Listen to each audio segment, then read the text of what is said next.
Em uma mansão luxuosa de São Paulo, o milionário Eduardo Santoro zomba cruelmente de sua empregada, Maria, quando ela menciona Carlo Acutis durante uma conversa sobre fé. Desprezando suas crenças como superstições de gente ignorante, ele a humilha diante de outros funcionários. Mas naquela mesma noite, uma tragédia inesperada vira seu mundo de cabeça para baixo. Seu filho único sofre um acidente devastador e os médicos não dão esperanças. Desesperado, Eduardo se verá diante de uma escolha impossível: sua arrogância ou a única esperança que resta. O que acontece quando um homem que nunca acreditou em nada precisa implorar por um milagre? Antes de começarmos esta história impactante, se inscreva no canal e deixe nos comentários de onde você está nos assistindo. Sua participação é muito importante para nós. Vamos lá! O sol de março entrava pelas enormes janelas de vidro da mansão, criando reflexos dourados no piso de mármore italiano. Eduardo Santoro caminhava pelo corredor principal com seus sapatos Ferragamo fazendo eco no silêncio opulento da manhã. Aos 52 anos, ele tinha tudo que o dinheiro podia comprar: uma fortuna construída no mercado financeiro, carros importados, obras de arte originais nas paredes e uma propriedade que mais parecia um palácio no Morumbi. Maria Aparecida limpava cuidadosamente a estante da biblioteca quando ouviu os passos se aproximando. Seus 60 anos pesavam nas costas curvadas de tanto trabalho, mas seus olhos castanhos ainda brilhavam com uma luz serena que vinha de dentro. Ela trabalhava para Eduardo há quase 10 anos, sempre discreta, sempre dedicada. Naquela manhã, a filha de uma das outras empregadas, Júlia, uma jovem de 20 anos recém-contratada, estava ao lado de Maria, aprendendo as rotinas da casa. A garota segurava um terço nas mãos enquanto esperava instruções. "É bonito esse terço", comentou Maria com um sorriso gentil. "Foi presente da minha avó", respondeu Júlia, acariciando as contas azuis. Ela disse que foi abençoado numa igreja em Assis, na Itália. "Você conhece a história do beato Carlo Acutis?" Os olhos de Maria se iluminaram. "Conheço sim. Aquele jovem tão especial que usava a internet para espalhar o amor de Deus. Morreu tão novo, com apenas 15 anos, mas deixou um legado de fé tão lindo. Que conversa é essa?" A voz cortante de Eduardo interrompeu o momento. Ele estava parado na porta da biblioteca, os braços cruzados, uma expressão de desdém no rosto bem barbeado. "Carlo Acutis? Vocês estão falando desse menino italiano que fica na internet dos religiosos?" Maria se virou, limpando as mãos no avental. "Bom dia, senhor Eduardo. Estavam perdendo tempo com superstições." Ele a cortou, entrando na biblioteca. Seu terno cinza Armani valia mais que 6 meses de salário de Maria. "Não acredito que em pleno século XXI ainda existem pessoas que acreditam em milagres e santos. Isso é coisa de gente atrasada, ignorante." Júlia baixou os olhos, escondendo rapidamente o terço no bolso. Maria, no entanto, manteve-se firme, embora um rubor subisse em suas bochechas. "Com todo respeito, senhor, a fé é algo que traz conforto para muitas pessoas", disse ela com voz calma, mas decidida. Eduardo soltou uma risada seca, cruel. "Conforto? Sabe o que traz conforto de verdade, Maria? Dinheiro, conhecimento, ciência, não essas histórias fantasiosas sobre meninos que fazem milagres pela internet." Ele caminhou até a janela, olhando para o jardim impecável lá fora. "Vocês acham que rezar vai mudar alguma coisa? Vocês acham que existe um Deus lá em cima se importando com as rezinhas de vocês?" "Senhor Eduardo..." Maria tentou falar, mas ele levantou a mão, silenciando-a. "Não, deixa eu terminar. Sabe qual é a diferença entre mim e você, Maria? Eu construí tudo o que tenho com minha própria inteligência, meu trabalho, minha visão de negócios. Você..." Ele a encarou com olhos frios como pedra. "Você passa os dedos num rosário, esperando que alguma força mágica resolva seus problemas. E onde isso te levou? A limpar a casa dos outros aos 60 anos. O silêncio que se seguiu era denso, sufocante. Júlia tinha lágrimas nos olhos. Maria sentia como se tivessem dado um tapa em sua face, mas não era a dor da humilhação que mais doía. Era a tristeza que sentia por aquele homem, tão cego em sua arrogância. Eu tenho respeito pela minha profissão, Senhor, disse Maria finalmente com dignidade, e tenho mais ainda pela minha fé. Carlo Acutis dizia que a Eucaristia é a nossa autoestrada para o céu. Ele pode não significar nada para o Senhor, mas para mim e para milhões de pessoas no mundo inteiro, ele é um exemplo de como viver com propósito, mesmo numa vida curta. Eduardo riu novamente, um som áspero e desagradável.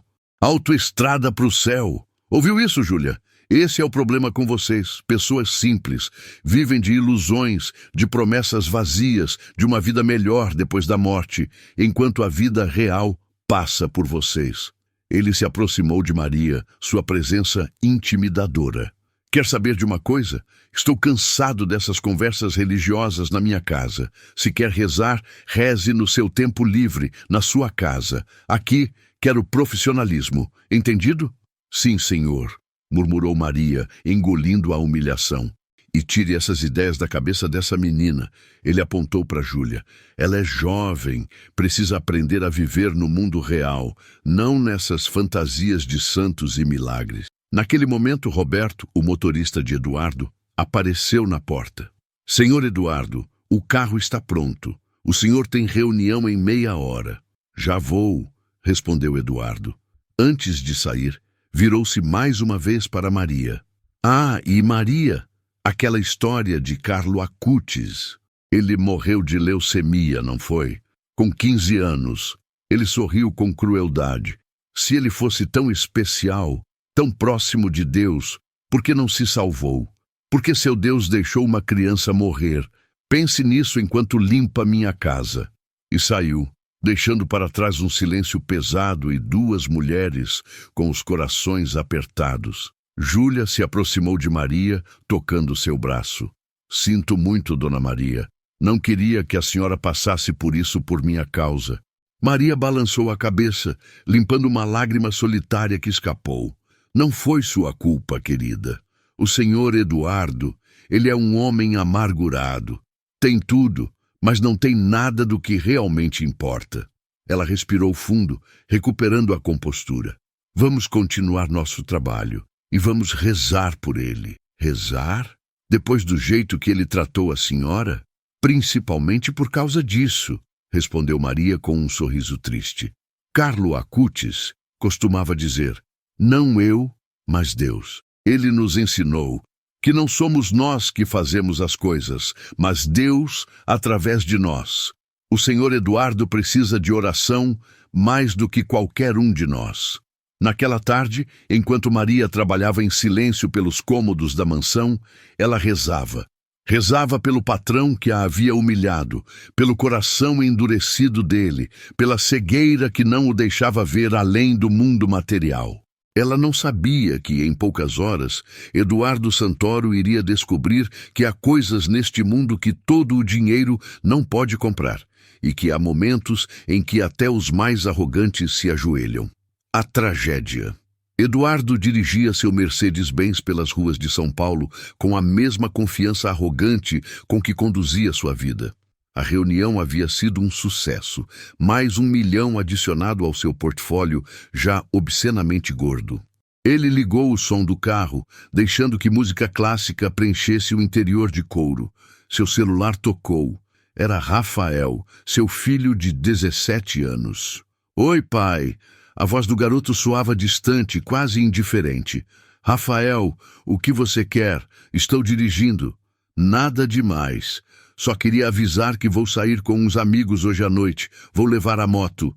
Eduardo suspirou. Rafael era seu único filho, fruto de um casamento que havia terminado há 5 anos. A ex-esposa, Patrícia, havia levado uma quantia generosa no divórcio e praticamente desaparecido para Miami, deixando Rafael aos cuidados do pai. Ou melhor, aos cuidados dos empregados do pai, porque Eduardo estava sempre ocupado demais para ser um pai de verdade. Que amigos! Perguntou Eduardo, mais por hábito que por real interesse. Pedro, Lucas, o pessoal da escola, vamos jantar e talvez ver um filme. Tudo bem, não volte muito tarde e dirija com cuidado. Sempre dirijo com cuidado, pai. Havia uma ponta de ressentimento na voz de Rafael. Não é como se você estivesse aqui para ensinar. A ligação foi encerrada antes que Eduardo pudesse responder. Ele apertou o volante com força, sentindo a raiva familiar subir. Rafael estava se tornando difícil, rebelde, exatamente como a mãe. Mas Eduardo afastou esses pensamentos. Ele tinha outra reunião em 1 hora, um jantar de negócios às 8 e depois drinks com potenciais investidores. Essa era sua vida, uma sequência interminável de conquistas financeiras que deveriam trazê-lo satisfação, mas que, nos raros momentos de honestidade consigo mesmo, só deixavam um vazio crescente. Enquanto isso, de volta à mansão, Maria e Júlia terminavam suas tarefas do dia. A casa estava silenciosa demais, aquela quietude pesada de lugares grandes e vazios de vida real. Dona Maria, disse Júlia enquanto guardavam os produtos de limpeza. A senhora realmente não ficou brava com o senhor Eduardo? Eu teria ficado furiosa. Maria sorriu, aquele sorriso que vinha de uma sabedoria profunda. Raiva só envenena quem sente, minha filha. O senhor Eduardo disse aquelas coisas porque está com dor. Pessoas feridas ferem outras pessoas. Mas ele tem tudo. Como pode estar com dor? Ter tudo materialmente não significa ter paz no coração. Você viu como ele falou do filho? Sem emoção, sem conexão. Vi Rafael crescer nesta casa. Era uma criança tão doce, sempre querendo a atenção do pai. Mas Eduardo nunca teve tempo. Agora o menino está crescendo sozinho, cheio de raiva, tentando preencher o vazio com coisas perigosas. A senhora acha que ele está em perigo? Maria parou, uma expressão preocupada cruzando seu rosto. Não sei, querida, mas vou rezar por ele hoje. Vou rezar por toda essa família quebrada. Naquela noite, enquanto o relógio marcava 9h45, Eduardo estava em um restaurante exclusivo no Itaim, fechando mais um negócio. Seu telefone vibrou diversas vezes, mas ele ignorou. Provavelmente Rafael querendo mais dinheiro para alguma coisa. Mas então o telefone tocou insistentemente e continuou tocando. Irritado, Eduardo olhou para a tela. Era um número que não conhecia. Pensou em ignorar, mas algo, talvez um instinto primitivo que todo pai tem, fez com que atendesse. Alô? Senhor Eduardo Santoro? Era uma voz feminina, profissional, mas tensa. Sim, quem fala? Aqui é do Hospital Sírio-Libanês. O senhor é o pai de Rafael Santoro? O mundo de Eduardo parou. O barulho do restaurante desapareceu.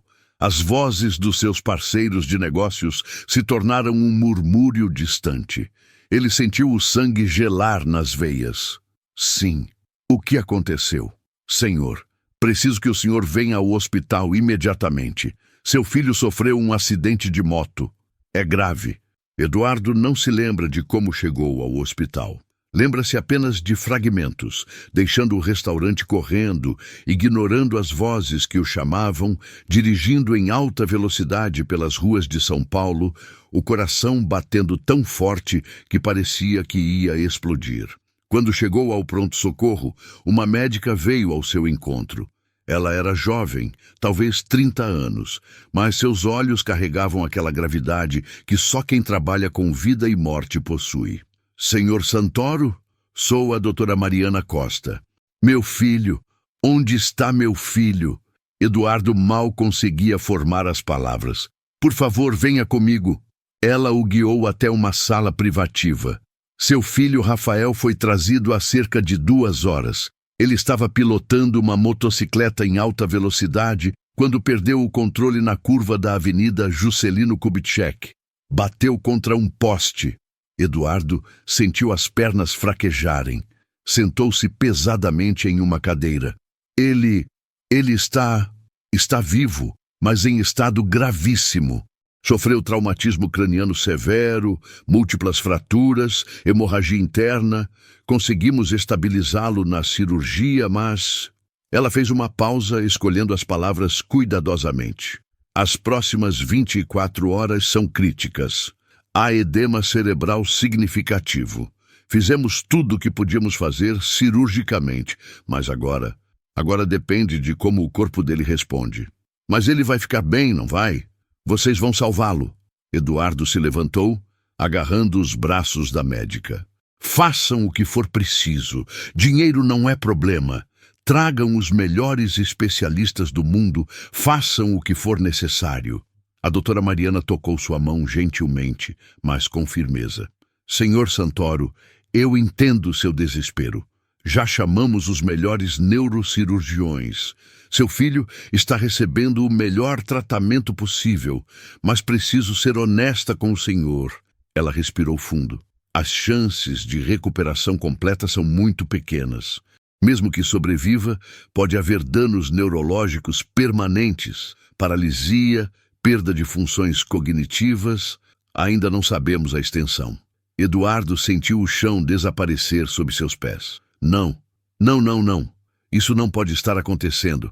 Rafael é tudo que eu tenho.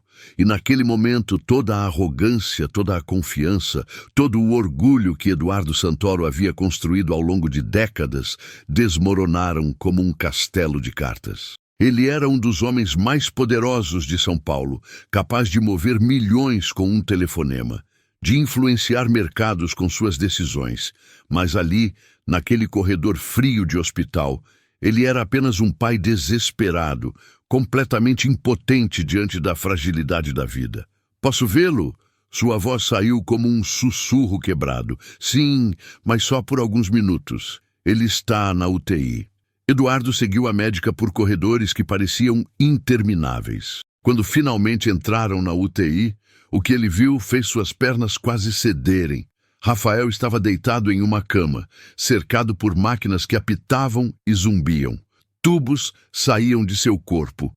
Monitores mostravam números que Eduardo não entendia. A cabeça do garoto estava enfaixada, o rosto tão inchado que era quase irreconhecível. Mas era seu filho, seu menino. Eduardo se aproximou devagar, com medo de quebrá-lo ainda mais. Pegou a mão de Rafael, tão fria, tão imóvel, e sentiu as lágrimas finalmente caírem. Rafael, filho, sinto muito, sinto tanto. Ele se curvou sobre a cama, soluçando como não chorava desde criança. Por favor, não me deixe. Você é tudo o que eu tenho. Eu prometo que vou ser um pai melhor. Prometo que vou estar presente. Só não me deixe. Mas Rafael não respondia. Apenas o som das máquinas preenchia o silêncio. Uma enfermeira tocou o ombro de Eduardo gentilmente. Senhor, o senhor precisa deixá-lo descansar agora. Eduardo beijou a testa do filho, tão quente com a febre do trauma, e saiu cambaleando. No corredor, encostou-se na parede e deslizou até o chão, enterrando o rosto nas mãos. Pela primeira vez na vida, Eduardo Santoro se sentiu completamente derrotado. O desespero. As horas seguintes foram um borrão de angústia. Eduardo não saiu do hospital. Não conseguia. Cada vez que fechava os olhos, via a imagem de Rafael naquela cama, conectado a máquinas que respiravam por ele. A doutora Mariana vinha dar atualizações a cada poucas horas, e nenhuma delas era boa. O edema cerebral não estava diminuindo. Os sinais vitais permaneciam instáveis. Rafael estava lutando, mas era uma luta que ele parecia estar perdendo. Eduardo ligou para todos os contatos que tinha no mundo médico. Consultores de Harvard, especialistas em neurologia de Zurique, os melhores médicos que o dinheiro podia contratar. Todos davam a mesma resposta. Já estava sendo feito tudo o que era possível. Agora era uma questão de tempo e sorte. Sorte. Eduardo sempre havia feito sua própria sorte, mas agora, pela primeira vez, ele estava à mercê de forças que não podia controlar ou comprar. Era 4 da manhã quando ele se encontrou sozinho na capela do hospital. Não sabia bem por que tinha ido até lá. Talvez porque era o único lugar calmo, talvez porque não tinha mais nenhum outro lugar para ir. A capela era pequena, simples. Uma cruz na parede, algumas fileiras de bancos, uma luz suave e acolhedora. Eduardo sentou-se no último banco, olhando para a cruz com uma mistura de desespero e raiva. Não sei se existe alguém aí, sussurrou para o espaço vazio. Passei a vida toda sem acreditar.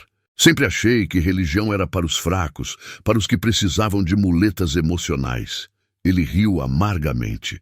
E agora aqui estou eu, fraco, quebrado, implorando. As lágrimas voltaram, quentes e salgadas. Meu filho está morrendo.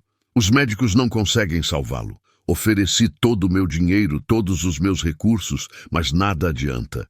Nada que eu construí, nada que eu conquistei significa alguma coisa agora.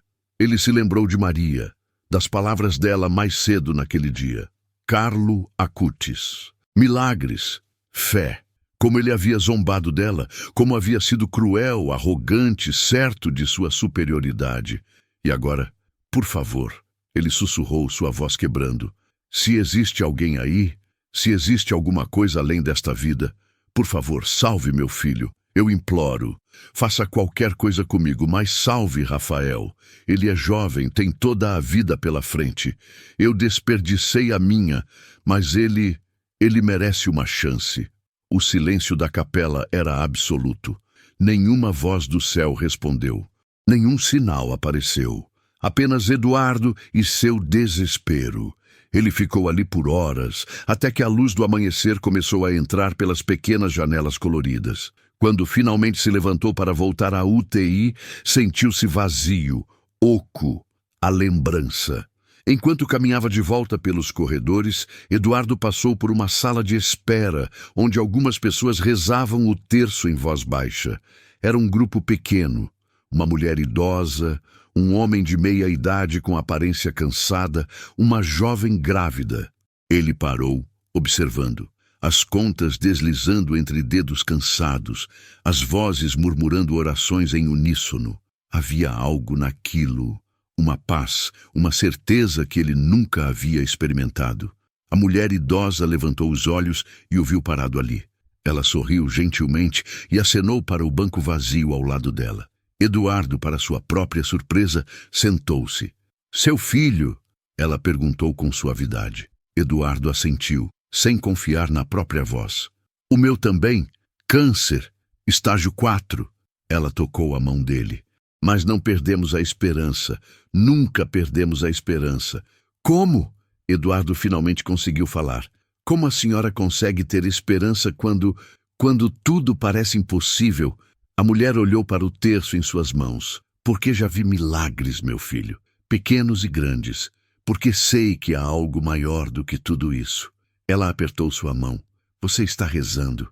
Eduardo balançou a cabeça. Não sei como. Não precisa saber. Só precisa abrir o coração. Ela colocou um cartão em sua mão. Tenho rezado muito pela intercessão do beato Carlo Acutis. Ele era apenas um menino, você sabia? Mas um menino com uma fé tão profunda, tão pura. Dizia que todos nascem como originais, mas muitos morrem como fotocópias. Ele escolheu viver como um original. Carlo Acutis. Aquele nome novamente. Eduardo olhou para o cartão. Era uma imagem do jovem, um garoto de aparência comum, com um sorriso gentil, olhos bondosos. No verso havia uma oração. Leve com você, disse a mulher. Reze por seu filho. Reze com fé. Eduardo guardou o cartão no bolso, agradeceu e saiu. Mas enquanto voltava para a UTI, as palavras da mulher ecoavam em sua mente. Todos nascem como originais, mas muitos morrem como fotocópias. Quando foi a última vez que Eduardo havia sido o original? Quando foi a última vez que havia feito algo que importava de verdade, além de ganhar mais dinheiro? Quando foi a última vez que havia sido um pai para Rafael? Eram 7 da manhã quando Eduardo tomou uma decisão.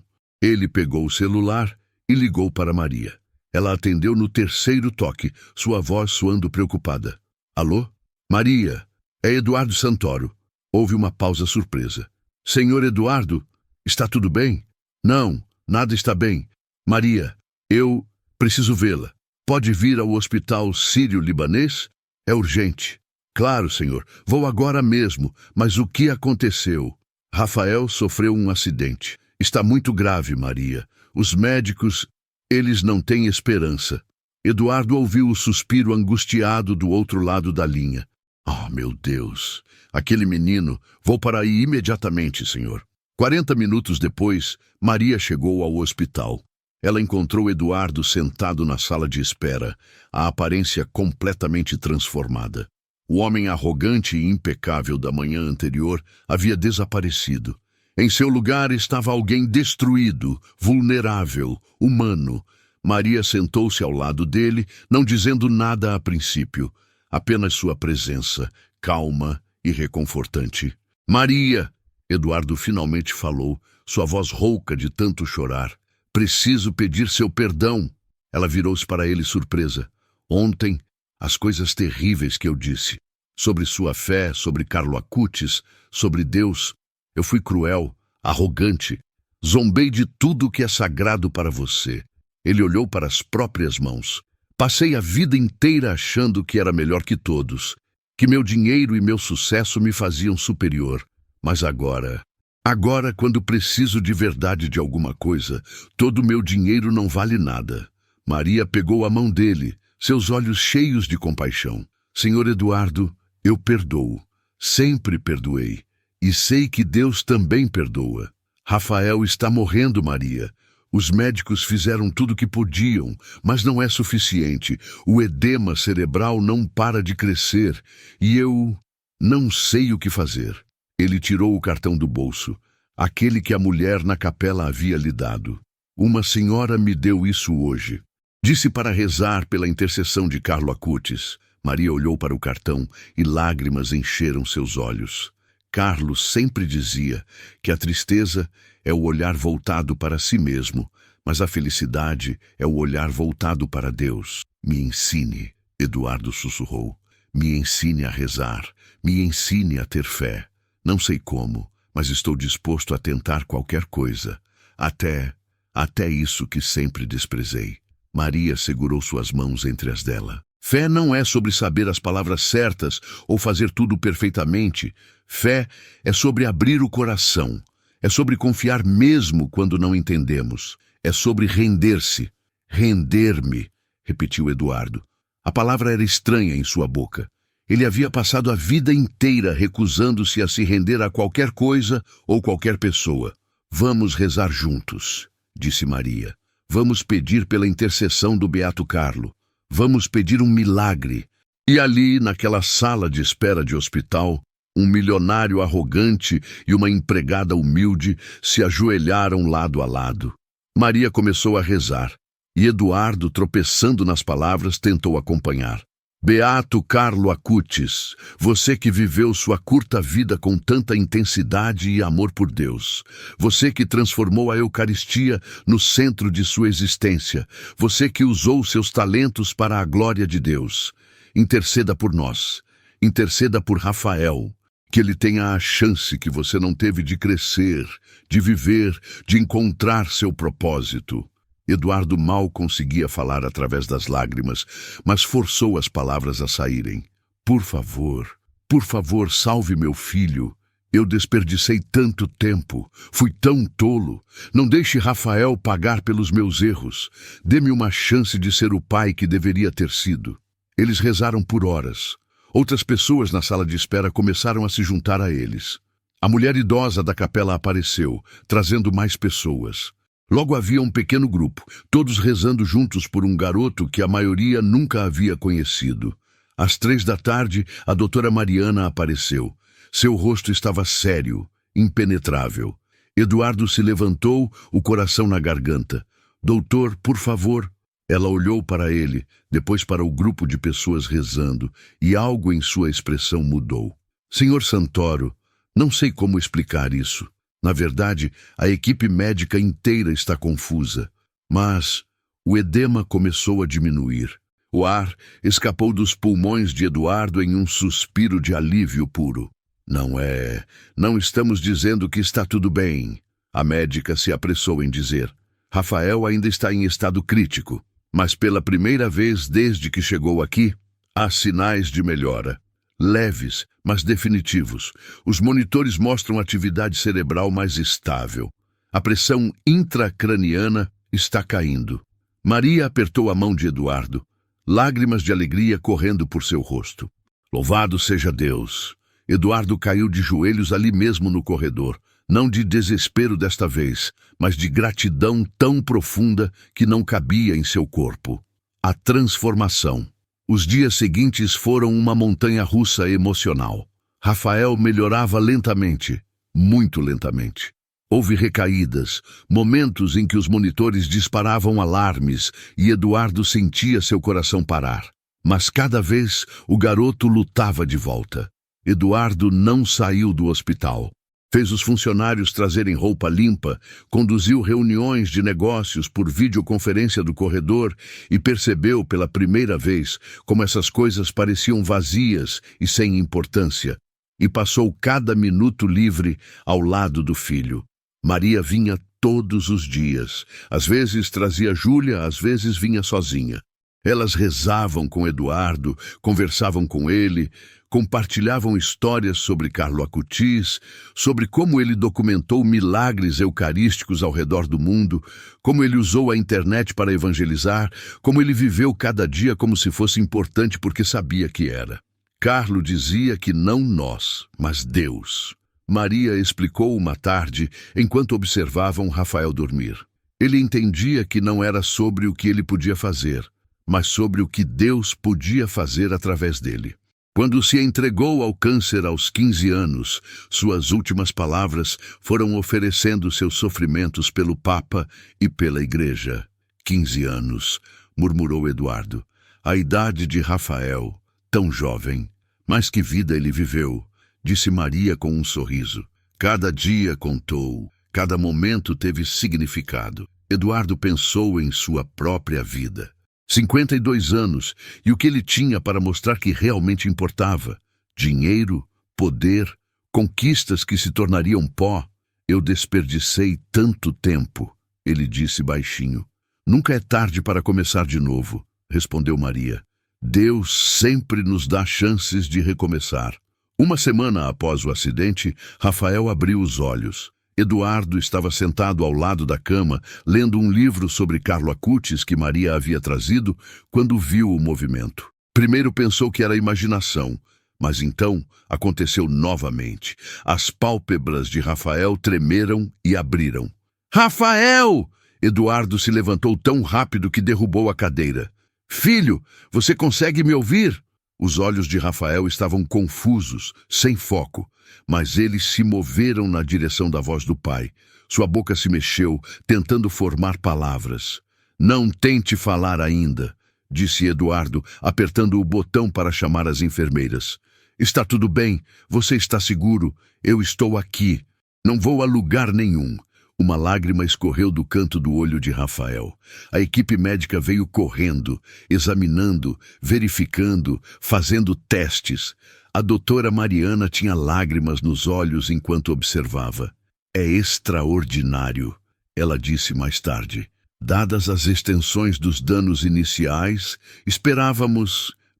esperávamos muito pior. Mas ele está respondendo, está reagindo. Ainda é cedo para saber a extensão total da recuperação, mas ela balançou a cabeça em admiração. Isso é mais do que esperávamos, muito mais. É um milagre, disse Eduardo com simplicidade. A médica, uma mulher de ciência, hesitou antes de responder. Não posso explicar cientificamente por que ele está melhorando tão rápido. Chamaria de extrema sorte, resiliência extraordinária. Mas, ela olhou para Eduardo, chame do que quiser, seja o que for, agradeça por isso. Nas semanas seguintes, Rafael continuou melhorando. Começou a falar, primeiro palavras simples, depois frases. A fisioterapia ajudou a recuperar o movimento nos membros. Os médicos ficavam espantados a cada exame, cada resultado que desafiava suas expectativas iniciais. E durante todo esse tempo, Eduardo estava ali, não apenas fisicamente presente, mas verdadeiramente presente. Ele segurava a mão de Rafael durante a fisioterapia dolorosa. Lia para ele quando estava cansado demais para ler sozinho. Conversavam, realmente conversavam, pela primeira vez em anos. Pai, Rafael disse uma tarde, sua voz ainda fraca, mas clara. Por que você está diferente? Eduardo sorriu, lágrimas nos olhos. Porque quase perdi você. E percebi que tudo que pensei que importava, não importa. Você importa. Estar aqui agora com você, isso importa.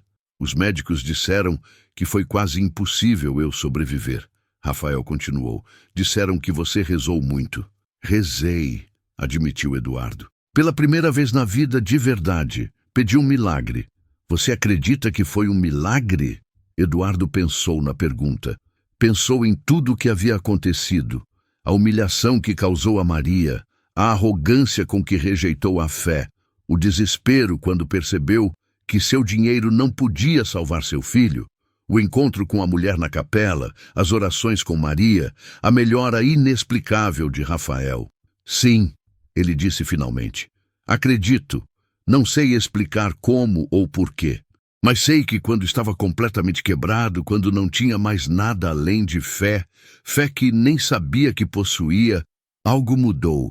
Você começou a melhorar e continua melhorando de maneiras que os médicos não conseguem explicar. Rafael foi silencioso por um momento. Quem é Carlo Acutis? Você mencionou esse nome enquanto eu estava em coma.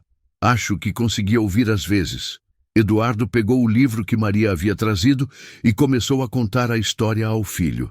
A história de um garoto comum que viveu uma vida extraordinária. Um garoto que amou os videogames e a internet, mas também amou Deus acima de tudo. Um garoto que morreu jovem de leucemia, mas cujo legado continuava inspirando milhões. Ele tinha minha idade quando morreu, disse Rafael baixinho. Tinha. E viveu mais nesses 15 anos do que muitos vivem em 80. Porque ele entendeu algo que levei 52 anos para aprender, que a vida não é sobre acumular coisas, mas sobre o amor que damos e recebemos, sobre conexões reais, sobre propósito. Você acha que ele intercedeu por mim?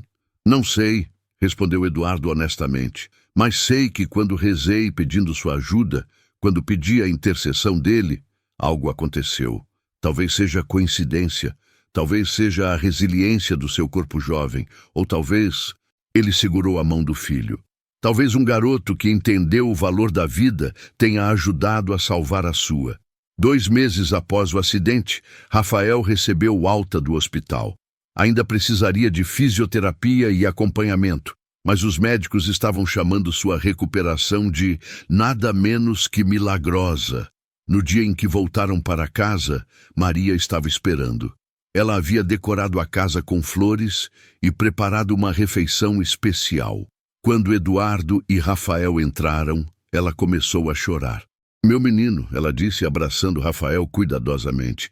Graças a Deus, graças a Deus. Obrigado, Dona Maria, disse Rafael. Meu pai me contou tudo, sobre como a senhora rezou por mim, como me visitou no hospital mesmo quando eu não estava acordado. Sempre rezei por você, disse Maria, acariciando seu rosto.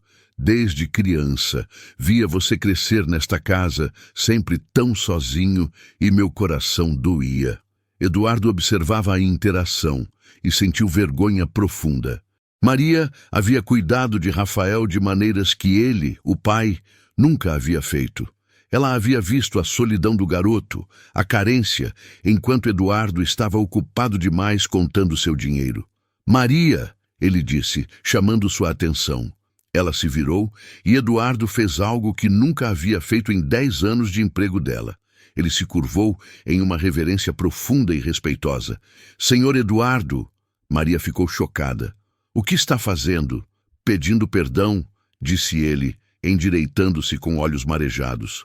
Não só pelo que disse sobre sua fé sobre Carlo Acutis, mas por todos esses anos de arrogância, por todas as vezes que a tratei como inferior, quando, na verdade, você é mais rica em tudo que importa do que eu jamais fui, por ter deixado você criar meu filho enquanto eu perseguia coisas vazias. Senhor Eduardo, Maria começou, mas ele continuou. Você me ensinou o que é fé de verdade. Não quando tudo está bem, mas quando está desesperado e quebrado. Você me mostrou o verdadeiro significado de humildade, de perdão, de amor incondicional. Ele pegou as mãos dela entre as suas. Você salvou mais do que a vida de Rafael. Salvou a minha também. Maria chorou abertamente agora, mas eram lágrimas de alegria. Deus opera de maneiras misteriosas, Senhor. Às vezes precisa nos quebrar para nos reconstruir mais fortes. Naquela noite, pela primeira vez em anos, a mansão do Santoro não estava silenciosa e vazia. Rafael, Eduardo e Maria jantaram juntos, conversando, rindo, compartilhando histórias. Era simples, mas era real. Era conexão verdadeira. Depois do jantar, Eduardo fez um anúncio. Tomei algumas decisões importantes. Vou vender a maioria das minhas empresas. Vou manter apenas o suficiente para uma vida confortável, mas não extravagante. Rafael olhou para ele, surpreso. Pai, o dinheiro que sobrar vai para caridades, especialmente para hospitais, para famílias que não podem pagar por tratamento médico de qualidade. E ele olhou para Maria. Vou estabelecer uma fundação em nome de Carlo Acutis, para jovens que querem usar a tecnologia para espalhar fé e esperança, como ele fez. Senhor Eduardo, Maria estava sem palavras. Carlo dizia que todos nascem originais, mas muitos morrem como fotocópias. Eduardo continuou. Passei 52 anos sendo uma fotocópia, de sucesso, de riqueza, de vazio. Quero passar o resto da minha vida sendo original, sendo o homem que deveria ter sido desde o início. E eu quero ajudar, disse Rafael. Ambos olharam para ele. O acidente me fez pensar, pai, sobre o que importa, sobre como quero viver. Carlo tinha minha idade quando morreu. Ele fez tanta diferença em tão pouco tempo. Eu recebi uma segunda chance. Quero que conte. Eduardo abraçou seu filho, segurando-o como não fazia desde que era um menino pequeno. Vamos fazer juntos, pai e filho, do jeito que sempre deveria ter sido. Os meses seguintes trouxeram mudanças dramáticas para a família Santoro. Eduardo vendeu a maioria de seus negócios, mantendo apenas consultoria que permitia trabalhar de casa. A mansão foi vendida, grande demais e vazia demais, como Eduardo disse, e eles se mudaram para uma casa menor, mas aconchegante, em um bairro familiar. Maria continuou trabalhando para eles, mas agora era mais como família do que empregada. Ela e Júlia muitas vezes jantavam com Eduardo e Rafael, compartilhando refeições e conversas. A Fundação Carlo Acutis foi estabelecida com uma doação inicial de 5 milhões de reais. Seu foco era duplo: ajudar jovens a usar tecnologia para evangelização e educação em fé, e fornecer suporte para famílias lidando com doenças graves em crianças. Rafael se tornou embaixador jovem da Fundação. Ele compartilhava sua história, o acidente, a recuperação milagrosa, a transformação de seu pai, em escolas e igrejas. Sua presença autêntica e história poderosa tocavam corações, especialmente de outros jovens. Carlo Acutis me salvou de 2 maneiras, Rafael costumava dizer. Fisicamente, através da oração e intercessão, e espiritualmente, ao mostrar ao meu pai que há mais na vida do que sucesso material. Ele reuniu minha família. Eduardo também compartilhava seu testemunho. O orgulhoso milionário que zombara da fé, agora falava abertamente sobre humilhação, quebrantamento e milagres. Suas palestras em eventos empresariais tinham um tema comum. Sucesso verdadeiro não é medido em zeros na conta bancária, mas em relacionamentos, amor e propósito. Um dia, 1 ano após o acidente, Eduardo e Rafael visitaram o túmulo de Carlo Acutis, em Assis, Itália. Maria e Júlia foram com eles. Eles ficaram diante do local de repouso do jovem beato, onde milhares vinham pedir intercessão. Eduardo segurou a mão de Rafael enquanto lágrimas corriam por seu rosto. Obrigado, ele sussurrou. Obrigado por interceder quando eu não merecia. Obrigado por salvar meu filho. Obrigado por me mostrar o caminho de volta para o que importa. Rafael colocou uma foto ao lado do túmulo. Uma foto deles dois, pai e filho, sorrindo juntos. No verso, ele havia escrito: "Você me ensinou que é possível viver intensamente, mesmo em pouco tempo. Prometo usar minha segunda chance para fazer diferença, como você fez." Naquela noite, enquanto caminhavam pelas ruas antigas de Assis, Eduardo refletiu sobre como sua vida havia mudado completamente em um ano.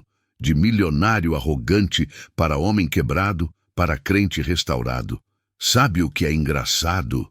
Ele disse para Maria, enquanto observavam Rafael e Júlia conversando animadamente à frente. "Eu tinha tudo e não tinha nada. Agora tenho menos materialmente, mas sinto que tenho tudo." Maria sorriu. "Carlo costumava dizer, estar sempre unido a Jesus, esse é o meu programa de vida. Quando a gente entende isso, tudo muda." "Você tentou me ensinar", Eduardo disse, "naquele dia na biblioteca, mas eu estava cego demais, arrogante demais para ver." "Às vezes Deus precisa nos humilhar para nos elevar", respondeu Maria. "Precisa nos quebrar para nos reconstruir. Você não estava pronto naquele dia, mas Deus sabia que ia chegar um momento em que estaria. Quando Rafael quase morreu. Quando você quase perdeu tudo que realmente importava. Foi aí que suas mãos se abriram e você pôde receber." Eduardo parou, olhando para o céu estrelado sobre Assis. Em algum lugar lá em cima, ele imaginou um jovem sorridente, um garoto que transformou 15 anos em uma eternidade de impacto. "Carlo, onde quer que você esteja", ele disse baixinho, "obrigado por não desistir de mim, mesmo quando eu havia desistido de tudo que você representava. Por me dar meu filho de volta, por me dar uma segunda chance de viver de verdade." E lá, naquela cidade antiga onde São Francisco havia começado sua própria jornada de transformação séculos atrás, Eduardo Santoro sentiu paz verdadeira pela primeira vez em sua vida. A história de Eduardo Santoro não é apenas sobre um milagre físico, embora a recuperação impossível de Rafael certamente carregue marcas do divino. É uma história sobre um milagre do coração, sobre como até os mais endurecidos podem ser transformados quando finalmente se rendem. Eduardo aprendeu, da maneira mais dolorosa possível, que a verdadeira riqueza não está em contas bancárias ou propriedades. Está em relacionamentos restaurados, em fé descoberta, em propósito encontrado. Ele descobriu que a humildade que tanto desprezava é, na verdade, a porta para a verdadeira grandeza. Maria, a humilde empregada que foi ridicularizada por sua fé, tornou-se o instrumento de Deus para salvar não apenas um menino, mas uma família inteira. Sua perseverança em rezar, mesmo quando humilhada, sua capacidade de perdoar, seu testemunho silencioso, mas poderoso, tudo isso plantou sementes que floresceram no momento certo. E Rafael recebeu mais que uma segunda chance de vida. Recebeu um pai de verdade, uma família restaurada e um propósito que transforma sua tragédia em esperança para outros. O beato Carlo Acutis, um garoto que viveu apenas 15 anos, mas cujo impacto continua se espalhando pelo mundo, provou mais uma vez que a santidade não tem idade, que uma vida dedicada a Deus, não importa quão curta, pode tocar eternidades. Que milagres ainda acontecem para aqueles que acreditam. Hoje, a Fundação Carlo Acutis ajuda centenas de famílias a cada ano. Rafael, agora completamente recuperado, estuda medicina com o sonho de devolver a esperança que recebeu.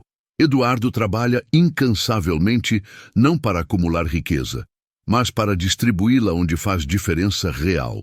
E Maria continua sendo o que sempre foi. Um farol de fé simples, mas profunda, provando que a verdadeira grandeza vem não de quanto temos, mas de quanto amamos. A jornada de Eduardo nos lembra que nunca é tarde para mudar. Que o orgulho que nos parece força é, na verdade, nossa maior fraqueza. Que a fé que desprezamos pode se tornar nossa única salvação. E que, às vezes, Deus usa as pessoas mais simples para ensinar as lições mais profundas aos que se acham mais sábios. Carlo Acutis dizia: "Não eu, mas Deus. Eduardo finalmente entendeu o que isso significa. Não é sobre nossas conquistas, nossa inteligência, nosso poder. É sobre sermos vazios o suficiente para que Deus possa nos preencher, quebrados o suficiente para que Ele possa nos reconstruir, humildes o suficiente para que Ele possa nos usar. E assim, de humilhação à humildade, de desespero à fé, de morte iminente à vida renovada, a história continua. Uma história de milagres, alguns visíveis, alguns invisíveis, mas todos profundos. Uma história que nos desafia a olhar para nossas próprias vidas e perguntar: onde está minha fé? O que realmente importa? E o que farei com a segunda chance que cada novo dia representa? Gostou dessa história? Se inscreva no canal para mais histórias inspiradoras como esta. E não esqueça de comentar abaixo de onde você está nos assistindo. Sua participação nos ajuda a continuar trazendo conteúdo que toca o coração e transforma vidas. Muito obrigado e até a próxima.